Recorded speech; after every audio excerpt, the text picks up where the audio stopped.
These all indicate that there are fish in the area, and this is where you need to be targeting. Now, it looks like there's a lot of weed over there. That'll make things harder. Weed is a fish's dream and an angler's nightmare. If you're using a bottom bait and you cast into weed, your bait will be hidden and the fish won't find it easily. It can also tangle your line and help the fish escape your hook. So, when fishing over a weed bed, try using something that sits above it. A chod rig would do the job. Don't worry if you don't have one, you can just... When you're ready, cast out to the weeds on the far bank. Don't worry if you don't hit them first time, just reel in and try again. Although try not to do that too often or you might spook the fish.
Result!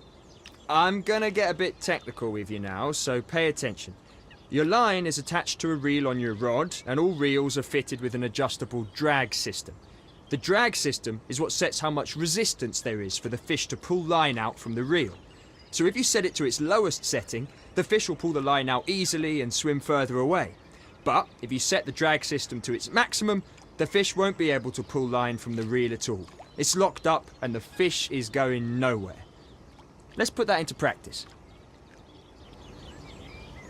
Try increasing the drag on the reel to 90%.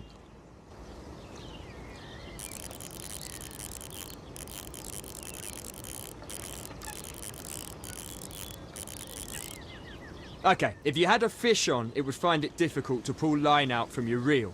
Bear in mind though, when you have your drag set this high, you're adding more tension to the line, and that could lead to losing the fish. To monitor your tension, take a look at your drag system.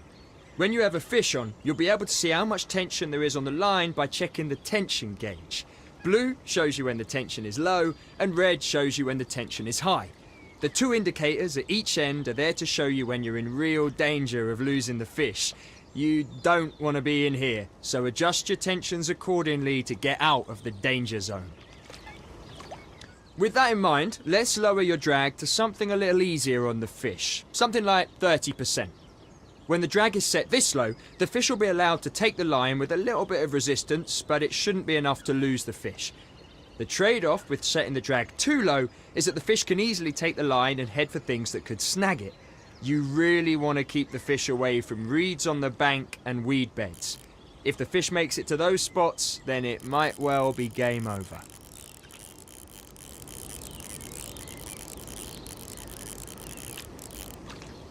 Now, if you're lucky enough to have a fish on and you're reeling it in, My advice is to keep an eye on the fish's movements and what's around it. Constantly check the tension to make sure you have enough to reel in the fish, but not too much that it escapes. Think you're ready to take on a fish? You've got a bite! Time to see if you've been paying attention. Start off by reeling in to tighten the line and help set the hook. But keep an eye on the tension. If you lose this fish, you'll owe me a new chod rig. Now stop reeling for a second. You don't want to add too much tension to the line. You can pull the fish in by literally pulling the rod back and then reeling in the slack line. Try it. Pull the rod back over your head.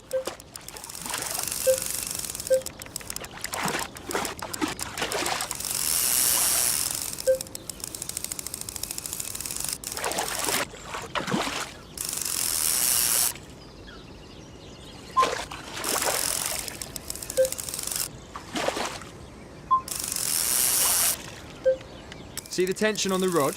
Now move the rod forward and reel in the slack line. Careful now. When there's too little tension on the line, there's a chance of the fish escaping by throwing the hook. But when there's too much tension, well, you can pretty much guess what's going to happen. New chod rig for me.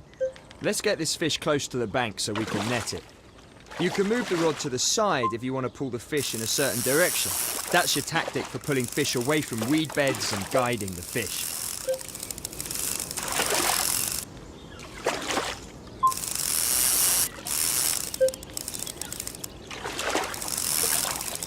Quality stuff. You're almost ready to net this fish. Just reel it in a little closer. Don't forget to pull the rod back and reel in the slack line to bring the fish in properly. Here we go, make or break time. It's time to net the fish. Start off by picking up the net.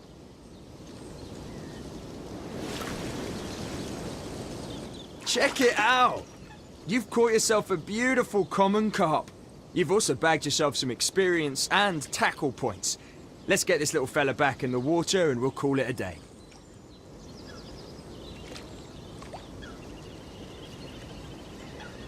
And that's it. In this lesson we've covered how to reel in a fish, how to manage your tension, and you've even bagged yourself a quality common carp. Nice one. Thanks for listening and I look forward to seeing you on the bank sometime.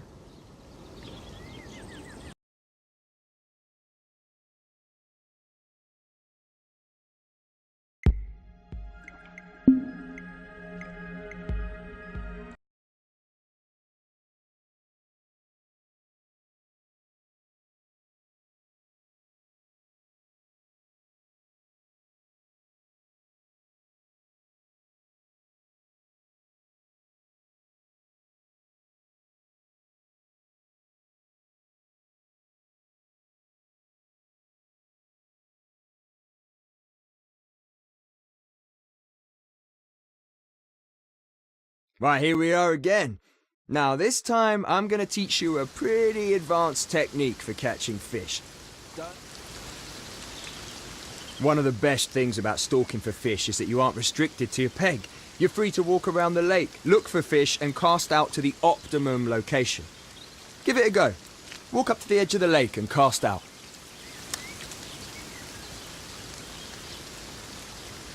Before you cast, take a step back and think for a second. If you're fishing in the margins and you're trying to get a fish in at close range, you're not going to bang out a massive overhead cast now, are you?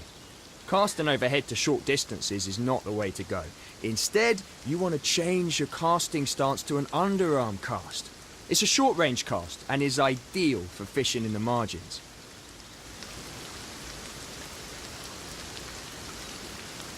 Performing an underarm cast is the same as an overhead cast. Just hold the line, pull the rod back, and when you're ready, push the rod forward and release the line. It looks simple enough. Have a couple of practices to get used to underarm casting. And just in case you were wondering, you can still change your stance when you're preparing to cast. For this lesson, let's keep using the underarm cast.